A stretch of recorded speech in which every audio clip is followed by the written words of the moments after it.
Spider-Man 2 on PC launched as an absolute disaster, with game-breaking bugs, crashes, and performance issues so bad they made Cyberpunk's launch look bloody splendid. But now, after 2 major updates, has it actually improved? Or is it still a disappointing mess? Here are my honest thoughts. So after 2 major patch fixes, this is what happens when I enable frame gen in the graphics settings.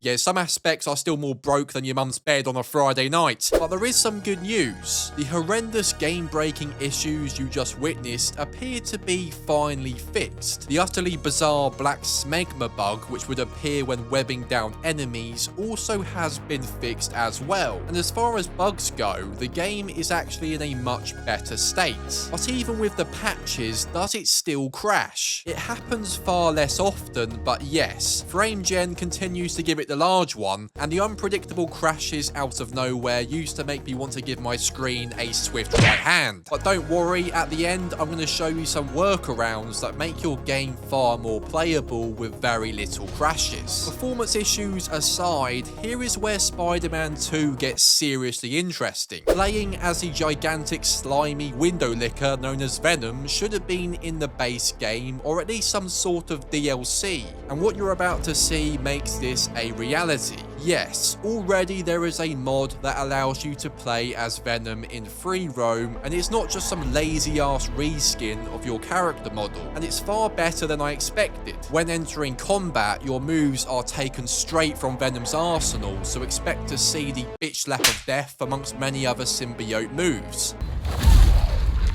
Which is pretty damn cool. Voice break. Which is pretty damn cool, and you will notice some of Peter moves in there too. Completing random crimes across the city is incredibly enjoyable thanks to the new and unique combat. Web zipping turns into this strange leap using the symbiote. Instead of the standard web zip Spider-Man performs about 80 times an hour. You run like Venom, and strangely enough, you can even web swing too, which is a bit of a sight, but it's still pretty cool. If you don't fancy sleeping for a week, take a look at this.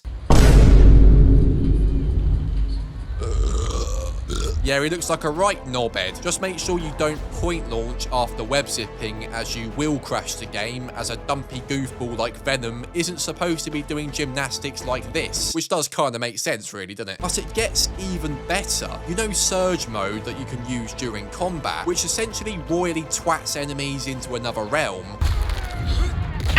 Well, with this next mod, look what happens when you use this mode when playing as Peter.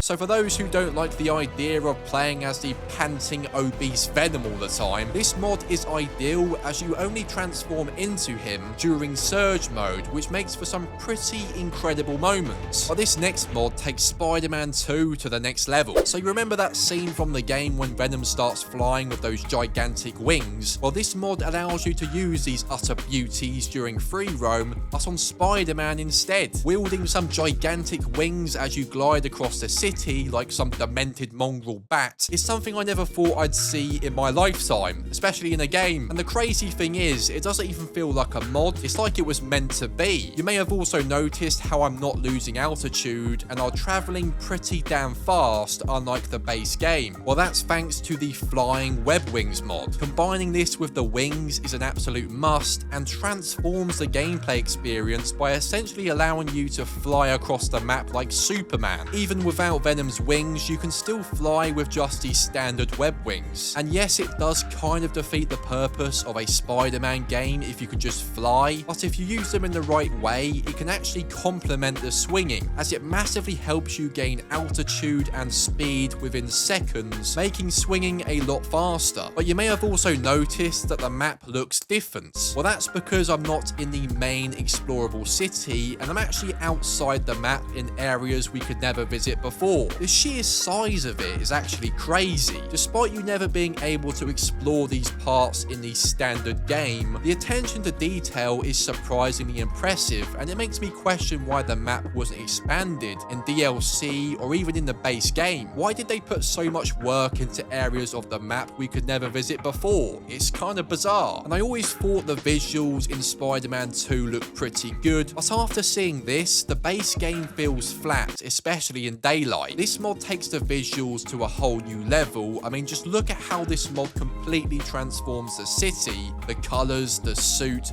the puddles across the map. That definitely gets overdone in Spider-Man games, by the way, I do get it. But this just looks so cinematic and far better than before. And no, it's not a shitty reshade. It's clear that I'm not the only one that absolutely hates reshades and tries to avoid them whenever possible, despite how impressive they can be. The cinematic color grading and visual revamp has been achieved without needing to download a god to hell reshade, which is a massive result. And these insane visuals are entirely thanks to the Beyond New York City Atmosphere mod. From wild new suits and playable characters to game-changing adjustments such as fixes to Peter and MJ's faces, mods are already transforming Spider-Man 2 into something way better than the original. And this is just the beginning. So with mods already taking Spider-Man 2 to the next level, it's now the time to finally buy it. At full price, absolutely not. I really wish I didn't spend 50 quid on this. But with a discount, 100% yes. And luckily, Instant Gaming are currently selling it with a big discount. So if you want to take advantage of that, just click the link down below, because at that price, it really is a no-brainer. However, even with the recent patches, the game still crashes for many players. So if you already own Spider-Man 2, you really need to do the following to make it playable and way smoother, regardless of how good or dog your GPU is. So firstly, make sure you install the latest NVIDIA driver. Yes, originally it did cause some pretty big problems, but now it is safe to install it. Once at the start menu, make sure to enable full screen exclusive mode. Obviously, make sure frame gen is also disabled, as this still remains a huge issue. Enable DLSS, and even those with decent GPUs should turn this on to the quality mode, as it does give a massive performance boost with very little difference in the visuals. And even if you do own a high-end GPU, for now I would personally bite the bullet and disable ray tracing if you want to make sure your experience is as crash-free as possible. So doing all these steps will make your playthrough far more stable until a proper fix is applied to this game, as right now it still remains a bit unpredictable. But I have experienced far less crashing with these settings. There is still a ton of insane mods I haven't even covered yet, so if you want a full video on the best mods and how to install them, smack the like button and let me know what mods you would like to see most in the comment section. And to find out what it was like to play the worst Spider-Man game in 2025, this was pretty damn interesting to say the least. Make sure to click the card on screen, you don't want to miss this video. Thank you for watching as always, and I'll see you next time.